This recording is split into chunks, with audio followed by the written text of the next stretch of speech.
Hi everyone, my name's Michelle. I'm sure all of you out there are aware that it's the Nantucket Film Festival this week, starting on Thursday. I'm very pleased today to have with me Charles Hambleton, who's going to talk to us about a very interesting movie that's in the film festival. It's actually the centerpiece of the film festival this year. It's called The Cove. Welcome to Spring on Nantucket, Charles. Thank you, Michelle. I hear you have a pretty good heater on the boat there. Yeah, we need it. Okay. Now, I have heard and read that The Cove is an Ocean's 11 type tale involving an Ocean's 11-like team that will pull together to make it happen. Can you explain to us about that? Yeah, I think an Ocean's 11 type environmental thriller kind of, and it started out, it's a documentary, and unlike most documentaries, it does involve quite a bit of intrigue and even a little bit of humor, because some of the subject matter is a little bit disturbing, and it's quite factual, and we're very proud to show it here in Nantucket, this being the former whaling capital of the world, and that is somewhat the subject matter of a many-layered story that deals with commercial whaling. And I'm sitting in front of the Nantucket Whaling Museum, and all this used to be the city that lit the world. And part of our film was shot in southern Japan, the town of Taiji, where commercial whaling does exist, even though it's not really supposed to since the moratorium in 1986. And they don't want you to know that. Most of Japan does not know that. And there's a systematic cover-up by the Japanese government to not let people know that. And that includes the people of Japan. So it's not an indictment of the people of Japan by any means, but a small group of people that prosper from the captive industry, which fuels this horrible slaughter of 23,000 dolphins per year.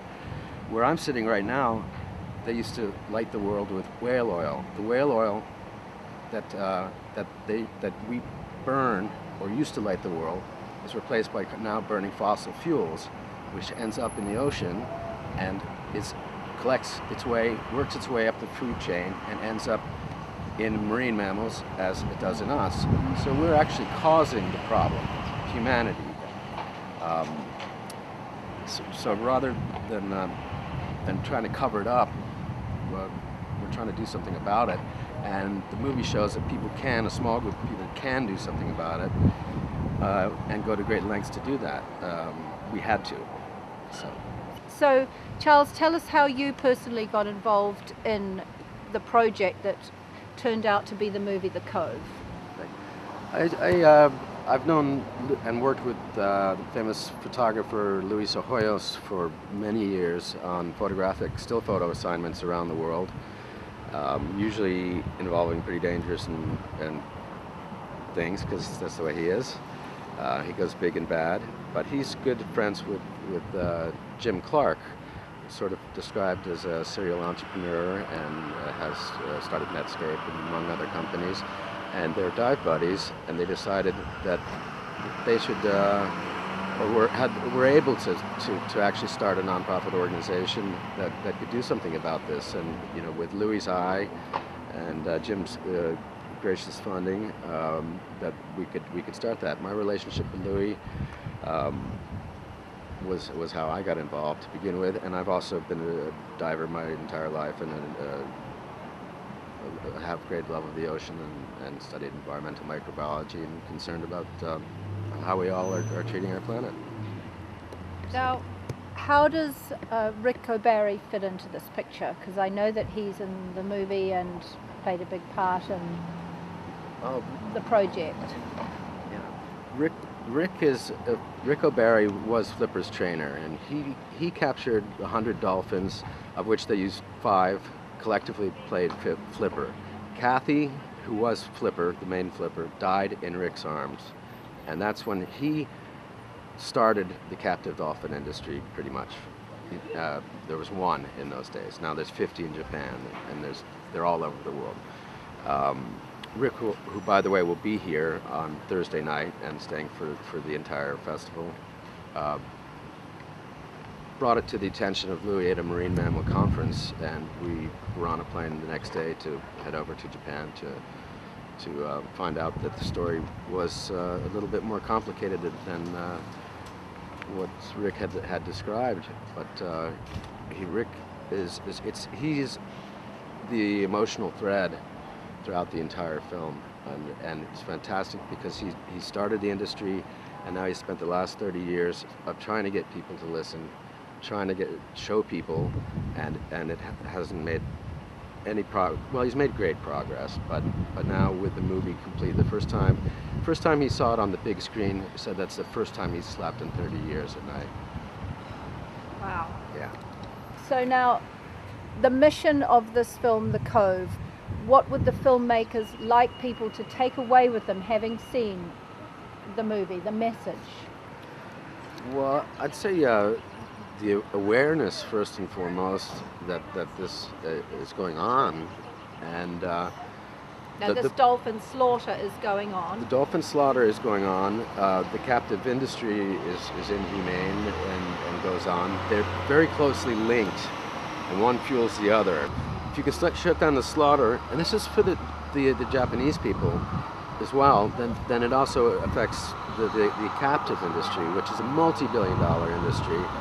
Charles, the captivity issue for dolphins.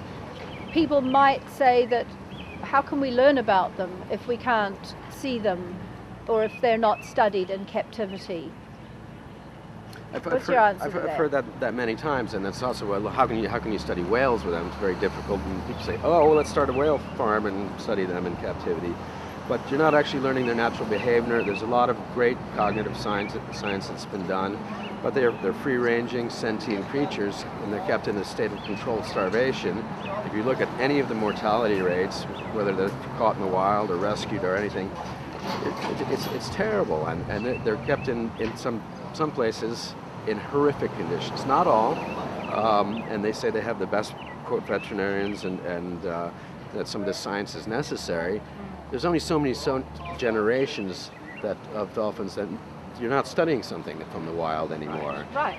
People say, well, then how do we get to see them? And it's like, well, you don't get to see snow monkeys either. No. But and basically, any kind of captivity is not good for a creature like a dolphin.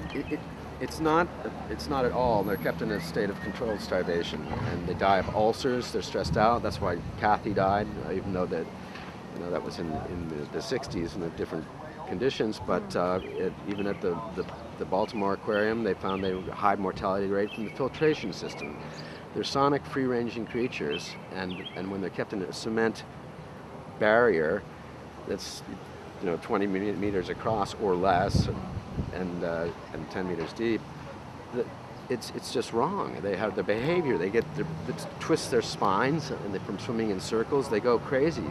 Actually, and there is a it's been documented, a dementia from them going crazy, from depressed. They sit around in depression, anxiety, and they won't do tricks if they're not being fed. So it's just this whole idea of doing it shows more about this. This is a quote from Louis, really, actually, the director Louis Sohoyos.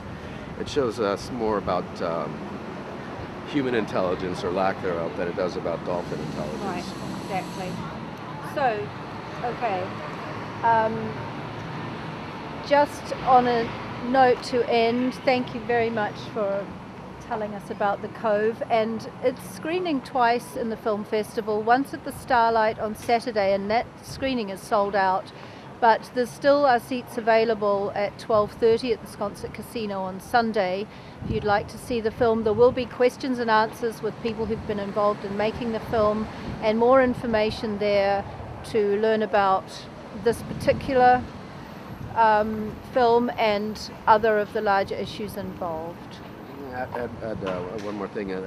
There's lots of very good information on thecovemovie.com, and that's linked up with a lot of different organizations and a lot of facts that people can go to find out about the movie. And one last thing I wanted to add. I wanted to reiterate that it's not a Japan bashing movie, but it is definitely geared to show something that they definitely do not want you to see. Thank you, Charles.